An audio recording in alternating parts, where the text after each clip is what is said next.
Yo, what is up guys? It's Pedro here. In today's video, I'll be giving you guys some really good injury news for the Washington Commanders. Bobby Wagner will be good to go for the Commanders' big playoff game against the Detroit Lions. Also be giving you guys an update on Zane Gonzalez and a very interesting stat that is possibly in the Commanders' favor. If you guys are new, make sure to subscribe, hit that like button, notification bell as well, trying to hit 15,000 subscribers. We're a few hundred away. Let's get it before the end of the month. It's free. It takes 1 second. So there was some concern about Bobby Wagner the last couple of days because he didn't practice. I was considering making a video about it, but I was like, you know what? I'm just gonna wait, see what happens on the last day because he is more of a vet. I mean, he is a vet. He's the definition of a vet. He's been in the league for 13 years, I believe. So they're going to take their time with him and, maybe give him some rest days off. And that's what they did. And, he practiced in a limited capacity today. But if you remember the game, I don't remember anything that showed that he missed plays or he got out of the game. Maybe he was a little bit banged up, but he didn't miss any plays from what I remember.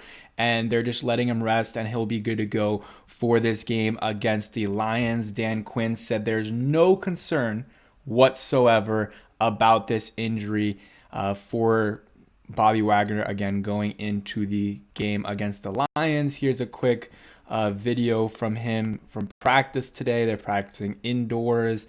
There was some, I can't remember what it was, a Detroit Lions Twitter page or something posting like, oh, it was a picture of the Commanders practicing outside, and it's like, they're doing it because of the cold weather, but first off, the Commanders practice outside a lot, not just because of the cold, getting ready for cold weather, but also, Detroit is an indoor stadium, so that's what the Lions fans were trying to make fun of the Commanders. But also, the last couple of days they've been practicing inside, so I don't know where that picture was from. Might have been last week, but you see here, they're getting ready. You see Bobby Wagner right there. It's hard to see, but wait, was that Bobby Wagner? I believe right here.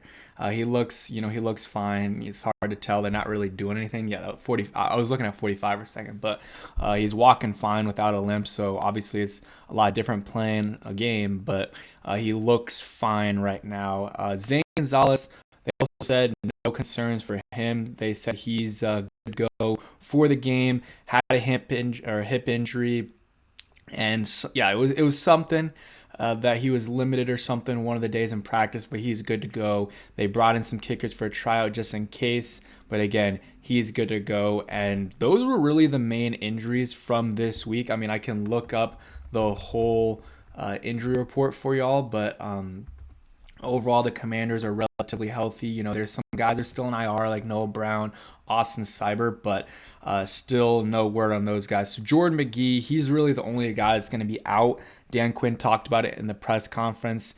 I believe it was on Monday that he likely will be out for this week and maybe a little bit longer, re-injure that hamstring. And looking at the other guys, Crowder limited, Ertz, Farrell, all limited, but these guys have been dealing with these minor injuries the last few weeks, and they're all like, it feels like Clelin Ferrell has been on the injury report the whole year. He'll be good to go. Deron Payne will be good to go. Ben Sinnott will be good to go, and then everyone else was in full. We'll see what happens, but yeah, Jordan McGee is probably the only guy that will be out for this game, which is a little bit of a loss, but if Bobby Wagner can go, that's it. It really isn't much of a loss on defense because McGee hasn't gotten a lot of snaps. It's more of a special teams thing, which Tyler Owens is out on IR, so are losing a little bit on special teams, which this special teams unit is very good. On coverage, returns, returning the ball, Crowder's been pretty good. McCaffrey and Eckler have been good. I mean, Eckler was a second team All-Pro, and covering returns, they've been good. Punts have been good in terms of covering and trustway punting. So the special teams unit has been really good. Hopefully we're able to keep Izzo for, I believe, Larry Izzo for another year because he's done a really good job with the special teams. I don't remember a special teams unit better than this one in a long, long time. You got Nick Bellore out there, Jeremy Reeves. Like, those guys are studs, man. When he's healthy, Tyler Owens as well. So the special teams is going to be something that is a factor in this game. And if the Commanders want to win, their special teams got to be good. They obviously cannot have any mistakes in terms of fumbling, knock on wood, hopefully that doesn't happen, or penalties. And then let's see, maybe they can separate themselves a little bit on special teams, make a play, because the Commanders, they've done a really good job this year at, the hard hits and stuff on special teams, but no really fumbles that I can remember. Let's try to get one. Actually, there was one. I think it was Tyler Owens against the Titans. Maybe there was another one, but I want to see more. I want to see more for sure. And if that happens, the Commanders definitely have a chance in this game. Here's a stat, actually. And I said it's, favored the Commanders. And technically, if you just look at the stat, it favors the Lions because number one seeds are 11-7 coming off the bye.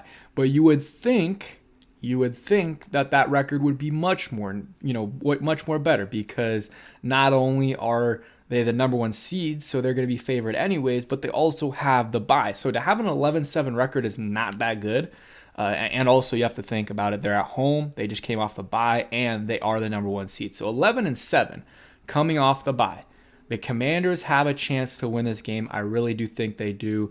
And I was looking at some other stuff. There was some tweets saying that a lot of the money was on Detroit from the public, but then there was some, Steve right here who put out this tweet was saying that that was maybe wrong. So I don't want to go into that, fully right there. Maybe that's a topic for another video later on in the week. But yeah, this is a huge game. I don't need to say that more than once. We know how big it is. If they win, they're a game away from the Super Bowl. So focus, though, on this week against the Detroit Lions. You're going to have to play a clean game. I think the best chance the Commanders have is their formula against the Tampa Bay Buccaneers. What they did, they just can't not convert on fourth down like they did twice against the Bucs in crucial situations. Limit the amount of possessions the Lions have. The Commanders' best offense the Commanders' best defense is going to be their offense. So Jaden Daniels having the ball as much as he can in his hands, the Commanders' offense having the ball, while the Detroit Lions' offense, with Gibbs, St. Brown, Jamison Williams, David Montgomery, who's back, which low-key I think could be a good thing for the Commanders, because I think an injured Montgomery taking carries away from Gibbs is a good thing.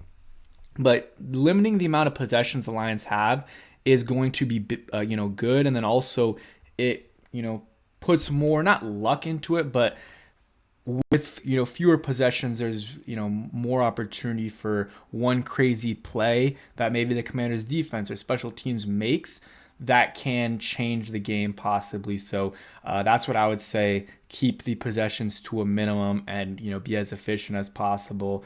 The Commanders' offense is going to have to be good. The defense is going to have to make at least one play, whether it's a huge sack or whether, on fourth down or a fourth down stop or a turnover. They need to make some plays because this Detroit Lions offense is going to do well. They're going to do well. It just, can you limit them to a certain extent? But that is it for today's video. If you guys did enjoy, hit that like button, subscribe. I'll keep y'all updated. I'll probably post a video tomorrow, a little bit of a preview, maybe talk about the St. Brown versus De'Ami Brown beef. And if you guys stayed till the end, go ahead and comment down below who is the key player for the Commanders in this game. Who needs to have a game for the Commanders? For me, I'm just thinking about it right now, off the top of my head. Obviously, obvious answer.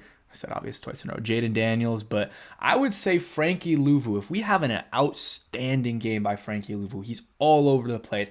1.5 sacks, a forced fumble, 10 tackles, 3 tackles for loss. Like a type of game, a game like that could propel the Commanders to a win against the Detroit Lions. But thanks for watching. Hope you guys enjoyed, and peace.